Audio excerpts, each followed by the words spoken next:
Good morning six class. आज के इस वीडियो के अंदर हम डिस्कशन करेंगे लैंडिंग ऑफ मून के बारे में, चंद्रमा पर उतरना। तो इसके अंदर फर्स्ट पॉइंट है, through the centuries people have gazed at the moon. First point बोल रहा है कि सदियों से हमारे जो लोग बाग है या हमारे जो वैज्ञानिक है वह चंद्रमा के ऊपर ध्यान दे रहे हैं या उसका अध्ययन कर रहे हैं। नेक्स्ट पॉइंट है, on September 12, 1959 the Soviet union launched the Luna 2। 12 सितंबर 1959 को हमारे जो सोवियत यूनियन के वैज्ञानिक थे उन्होंने लूना 2 नामक एक कृत्रिम वस्तु को लॉन्च किया, मतलब उसका शुभारंभ किया। It become the first artificial object to reach the moon. Luna 2 जो था वह पहला ऐसा कृत्रिम वस्तु था जो चांद पर पहुंचा था। नेक्स्ट है number 3, on July 20, 1969 Apollo 11 landed on the moon and astronaut Neil Armstrong, Buzz Aldrin and Michael Collins set foot on the rocky plains of the moon. Luna 2 के लगभग 10 साल के बाद 20 जुलाई 1969 को हमारे सोवियत यूनियन के जो वैज्ञानिक थे उन्होंने अपोलो नामक एक अंतरिक्षयान का निर्माण किया, स्पेस क्राफ्ट जिसे बोलते हैं, उसका निर्माण किया। उसके अंदर हमारे जो वैज्ञानिक, हमारे जो एस्ट्रोनॉट थे, अंतरिक्ष यात्री थे, जिनका नाम है नील Armstrong, Buzz Aldrin and Michael Colin, वो उस यान के अंदर बैठकर चंद्रमा पर पहुंचे और उन्होंने पहली बार चंद्रमा की जो चट्टानी जमीन थी उसके ऊपर अपना कदम रखा। नंबर 4 है, Apollo astronauts gathered many sample of moons rocks and soil and provide the scientist. Apollo के जो अंतरिक्ष यात्री थे उन्होंने वहां पर जाकर चंद्रमा के जो चट्टान थे उनके छोटे छोटे टुकड़े और वहां की मिट्टी को एक जगह इकट्ठा किया और पृथ्वी पर आकर हमारे जो साइंटिस्ट थे उनको वो सौंप दिए ताकि वह चंद्रमा की जो चट्टान थी या वहां की जो मिट्टी थी उसके ऊपर कई वर्षों तक अध्ययन कर सके। लैंडिंग ऑफ मून के बाद अब हम बात करते हैं other heavenly bodies in our solar system. मतलब हमारे सोलर सिस्टम में सूर्य, प्लैनेट, सन एंड मून्स के अलावा कुछ ऐसे खगोलीय पिंड हैं जिसके बारे में हम डिस्कशन करेंगे। उसके अंदर फर्स्ट है एस्ट्रॉइड्स, सेकंड है कॉमेट्स और थर्ड है मेट्रोज एंड मेट्रोटाइड्स। एस्ट्रॉइड को बोलते हैं क्षुद्र ग्रह, क्षुद्र ग्रह। कॉमेट्स को बोलते हैं धूमकेतु।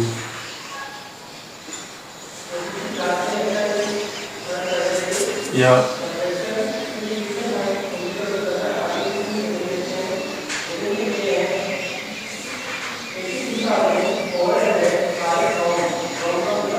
उच्छल तारा।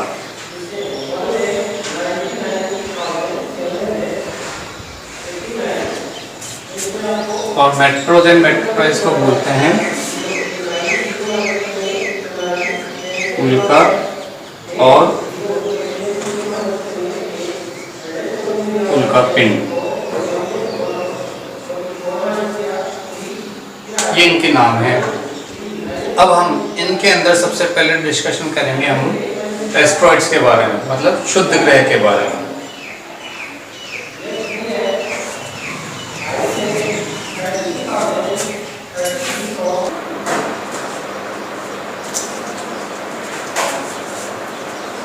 एस्ट्रॉइड्स के अंदर बोल रहे हैं, asteroid are the small rocks. क्षुद्र ग्रह जो होते हैं वे छोटी छोटी चट्टानें होती हैं हमारे सौरमंडल के अंदर। The revolve around the sun in between the orbits of Mars and Jupiter. ये जो छोटी छोटी चट्टानें होती है ये क्या है? ये है हमारे सौरमंडल के अंदर जो मार्स एंड जुपिटर जो है इनके कक्षाओं के अंदर ये सूर्य के चारों ओर चक्कर लगाते रहते हैं। Cyrus is the largest asteroid. In asteroids में से साइरस नामक सबसे बड़ा क्षुद्र ग्रह है It measures about 950 kilometre in diameter. Cyrus का जो व्यास है वह लगभग 950 किलोमीटर है, जो जिसे ड्वार्फ प्लैनेट की श्रेणी में रखा गया है।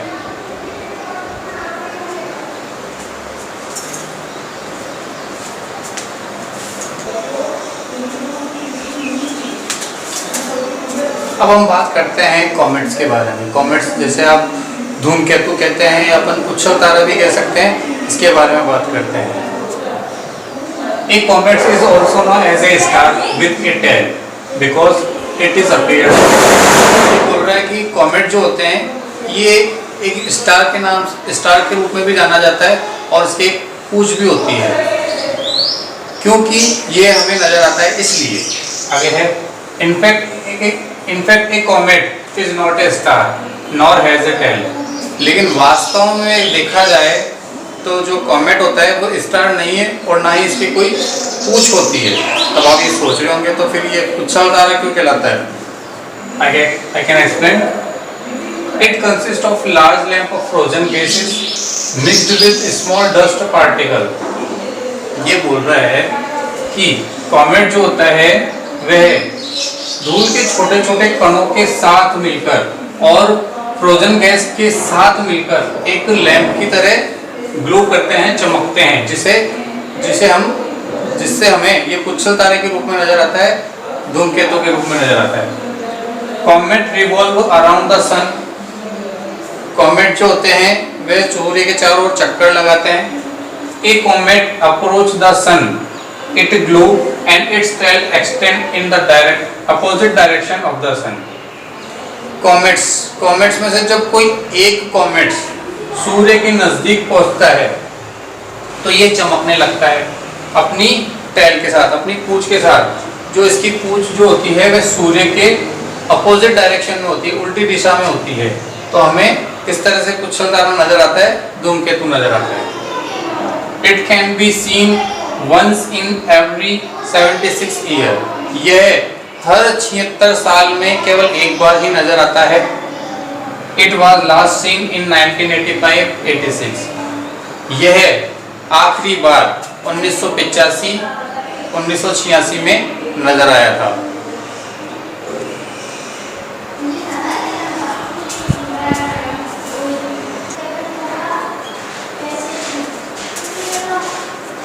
अब हम बात करते हैं मेट्रोज एंड मेट्रोप्राइज की, मतलब उल्का और उल्का पिंड के बारे में। Meteors are bits of loose rock material which float in space. उल्का जो है वह चट्टानों के ऐसे छोटे छोटे पदार्थ होते हैं जो बिल्कुल हल्के होते हैं, जो स्पेस के अंदर तैरते रहते हैं। While revolving around the sun, meteors are dodged toward the earth because of its gravitational force. Metros जब अंतरिक्ष में तैरते रहते हैं तब यह सूर्य के चारों ओर चक्कर लगाते हैं। Meteors are dodged toward the earth. तो सूर्य के चारों ओर चक्कर लगाने के दौरान ये क्या करते हैं? पृथ्वी की तरफ आकर्षित होते हैं। डॉज का मतलब होता है आकर्षित होना। पृथ्वी की तरफ क्या होते हैं? आकर्षित होते हैं। Because of its great gravitational force, क्योंकि इनकी जो महागुरुत्वाकर्षण बल होता है, पृथ्वी का जो गुरुत्वाकर्षण बल होता है वह उल्काओं को अपनी तरफ खींचता रहता है। ड्यूरिंग द प्रोसेस, इस प्रक्रिया के दौरान the become hot and attend a very high temperature. इस प्रक्रिया के दौरान मेट्रोज जो होते हैं वह बहुत ही ज़्यादा गर्म हो जाते हैं और इनका जो तापमान होता है वो बहुत ही ज़्यादा हो जाता है। एंड अल्टीमेटली बर्न, और ये पृथ्वी की तरफ आते आते पूरी तरह से नष्ट हो जाते हैं, जल जाते हैं। As a result a streak of light in seen in the sky. ये जो प्रक्रिया होती है, इस परिणाम के दौरान मेट्रोज जो होते हैं पृथ्वी पर आते वक्त जब जल जाते हैं तो इस प्रक्रिया के दौरान हमें आसमान के अंदर एक प्रकाश नजर आता है which is called a shooting star, जिसे शूटिंग स्टार कहा जाता है। But if A metros is a very large, लेकिन कुछ मेट्रोज जो होते हैं वो बहुत बड़े होते हैं it does not burn completely, तो जो बड़े मेट्रोज होते हैं वे पूरी तरह से जलते नहीं हैं। It unburned remain fall on the earth are known as a meteoroids.